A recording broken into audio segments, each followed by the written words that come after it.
Last Day on Earth is one of the biggest survival games on the mobile market, but last month Netease released a new survival game that has us all captivated. Both games have their strengths and weaknesses, so in this video I'm going to compare the two games.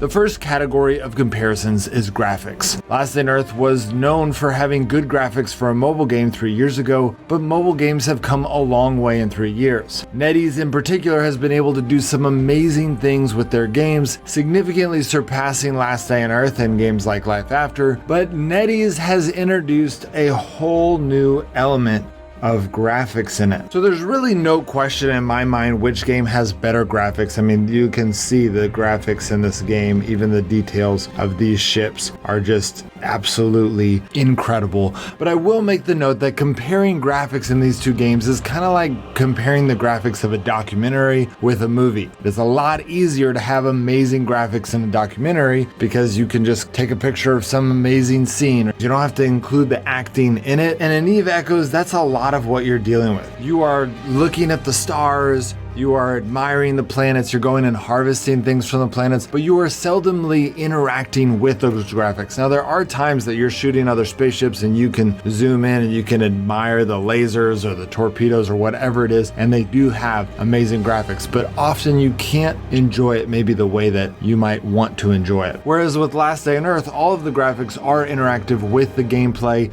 directly affects the gameplay, kind of like if a movie is able to even come close to be as beautiful as the documentary, it makes a big difference. It's much more noticeable because a lot of documentaries are able to be beautiful. That's kind of how it is. So if Last Day on Earth even compared in graphics, if they could even hold a candle to Eve Echoes, then I would have given it to them anyways, even if they were a little under, just because it's more integrated. But Eve Echoes just mops the floor with the beauty of the graphics. It just overcomes any of that interactiveness. The second category of comparison is the grind. A lot of you guys know that I've given Kafir a hard time about the grind in Last Day on Earth, and it has only gotten worse since I have told him that. It just feels like you can only get the things in that game by paying money, and I hate that part of the game. It has really changed the game since 3 years ago when I started it. It was not a big grindy game, and now it is. Netease games, on the other hand, can be extremely grindy as well. Many of you know that I quit Life After because the grind was just too much for me to handle. Similarly, when you want to get into the best ships of the game, there are quite a bit of heavy grinding to be able to get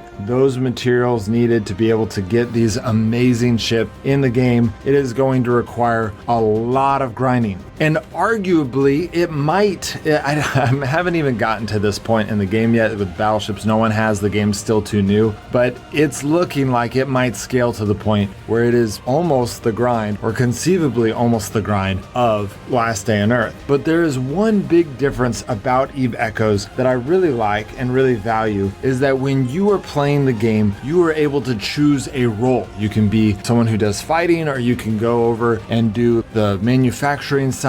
And if you work with a corp, if you work with your alliance and you guys work together, you get someone who's specialized in breaking up resources and another person who uses resources, another person gathering those resources, you guys can literally function 8 times as efficiently as anyone else in the game. And so conceivably, if you're all working together, it's actually not that difficult to get even some of the best items in the game because you're able to work together and use each other's strengths to multiply your efforts. And so the grind gets significantly released if you're working with a good corporation. Now, that being said, if you follow the tips that I do in my Last Day on Earth video, my 311 tips and tricks, and if you play the game the way that I told you to play the game and stop where I tell you to stop, then that game is less grindy, but only if you're comparing single player versus single player. If you're working with a corp, if you've got friends that you can work together in Eve Echoes, it is going to be less grindy in any way you slice it, and it's going to be a lot more fun. Which, on that note, the third category of comparison is short and long-term fun. My opinion is that Last Day on Earth smokes Eve Echoes on short-term fun. Being able to get on, have fun immediately,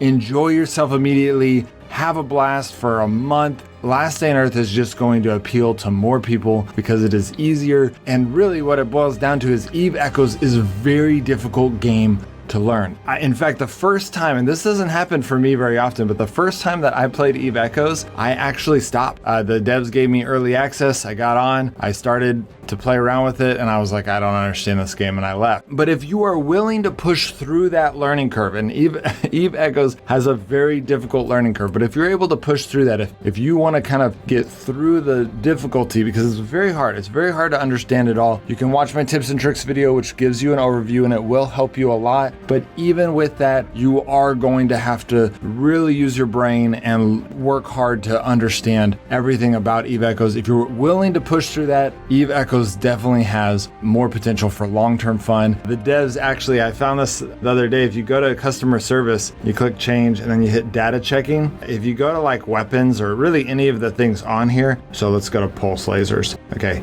so let's go to medium pulse lasers. Okay, look at this. So right now, Villian, all this joust, all this stuff exists in the game up until the symptom stuff. But then look, it keeps going. It goes into symptom X, it goes into Brokera, Celine, all of these, those are even better lasers. So they already have integrated into the game a bunch of content that they haven't released yet. I hear that they're going to release wormholes, they're going to release interdiction spheres, they're going to release so much into the game that everyone has enjoyed and loved in EVE Online, but they haven't released it in EVE Echoes yet. They're going to wait until, future updates. So they already have all of these plans. They even have it integrated in the game. This is one thing that's really classy about Netease. They know what is going to keep a game alive for a long time. And so they went ahead and built out a bigger game than the one we're playing right now, so that they can release more updates as the time goes on. They're not having to try to catch up with updates or try to work real hard to release an update. They already have the content, or at least some of it. They might have to be finalizing, I don't know, but they already have it in there, in the game. It's already integrated in there. The fourth category of comparison is storyline. And while Eve Echoes has some pretty cool factions and some history, and if you go into EVE Online, there is crazy lore. People have come up with the most amazing and elaborate stories that just blow anything in Last Day on Earth out of the water. All of that content, all of that stories aren't really integrated in the game. Whereas even though Last Day on Earth has kind of a hodgepodge of stories, a little mini story here, a mini story there that don't really correlate that well, they are integrated in the game. So in my opinion, this is a clear win for Last Day on Earth. The fifth category of comparison is how friendly the game is to free-to-play players. Sadly, both games kind of suck in this area. They are both really hard on free-to-play players. Last Day on Earth is much easier on free-to-play players early on, and then it gets much harder and harder on free-to-play players, making it really impossible, almost like a bait and switch. Whereas Netease is extremely difficult for a free-to-play player early on. Trying to get into Omega, you've got to get Omega to do really anything in the game, and you can buy it with in-game currency from people that spend money, but it requires a lot, and so it's very difficult for someone just starting off. But then it gets easier and easier as you go, and once you're an advanced player, it's like you literally never have to spend money in the game, and you can get all of the best stuff because you are advanced, and it's not a problem to spend more money on getting more Omega. So this is a really hard one because Last Day on Earth is so friendly to free-to-play players early on, and if you play the game the way that I tell you to play the game and end it where I tell you to end it, then it's going to be much more friendly to free-to-play players. But if you play it for long term, it is an absolutely horrible game for free-to-play players, and you will feel kind of betrayed that the game has changed so much into such a pay-to-win game or pay-to-play game. But in EVE Echoes, it is going to be excruciating to start. So if you are going to start in EVE Echoes and you are a free-to-play player, you've got to join a corporation. If you join a corporation, people can carry you, and they can you can start making money a lot faster. And then when they carry you, and you have all that extra money, then you can start buying Plex. And then once you get Plex, once you are able to buy Omega,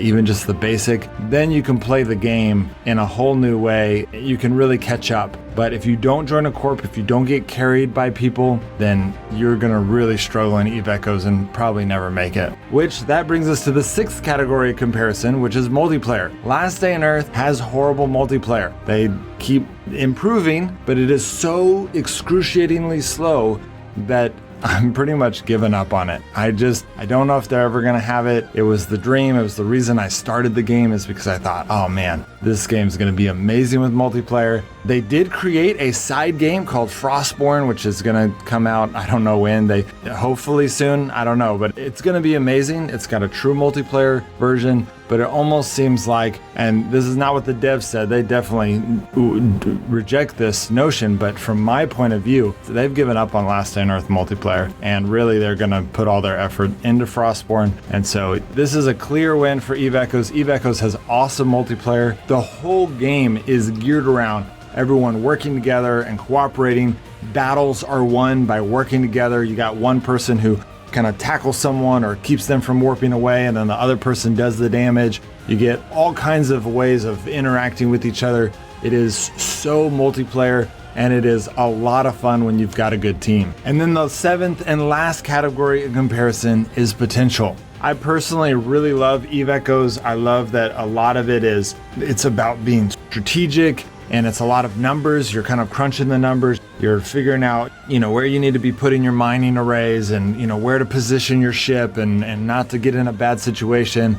And I love it. I've never died in the game. I'm enjoying the strategy of working a team defending this base, from enemies, and kicking people out of our area. But you can't do it individually. You've got to work as a team. Otherwise, you'll just absolutely get slaughtered. And I love it. I love the dynamic of it. But if I'm being honest, I think Last Day on Earth has more potential. Eve Echoes is a strategy game, and it stays at a strategy game. A lot of the interaction is in the mind. Like you see it, there's visuals for it, but it's like playing chess. Really, really, really, really, really complicated chess. And I love it. But Last Day on Earth is more of a traditional game. And if they just made it into a good game, it would have more potential. More people would like it. It would grow bigger, but it doesn't look like the devs are doing what needs to be done with it. In fact, I know they aren't. After 3 years, I can tell you they're not doing what they need to be doing with it.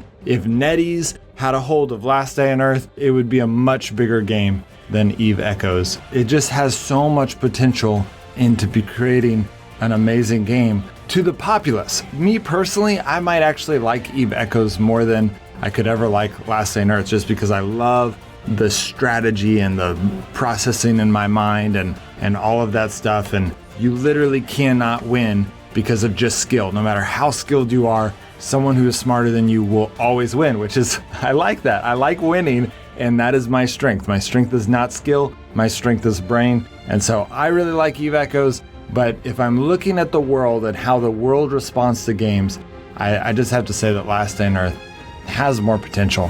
Well, that's it, guys. Hope that helps. If there is something that I missed, please let me know in a comment below so that I can improve and others can see it. I plan to keep up with both of these games, so if you like this style of video, make sure to subscribe. All right, guys, I'll see you next time.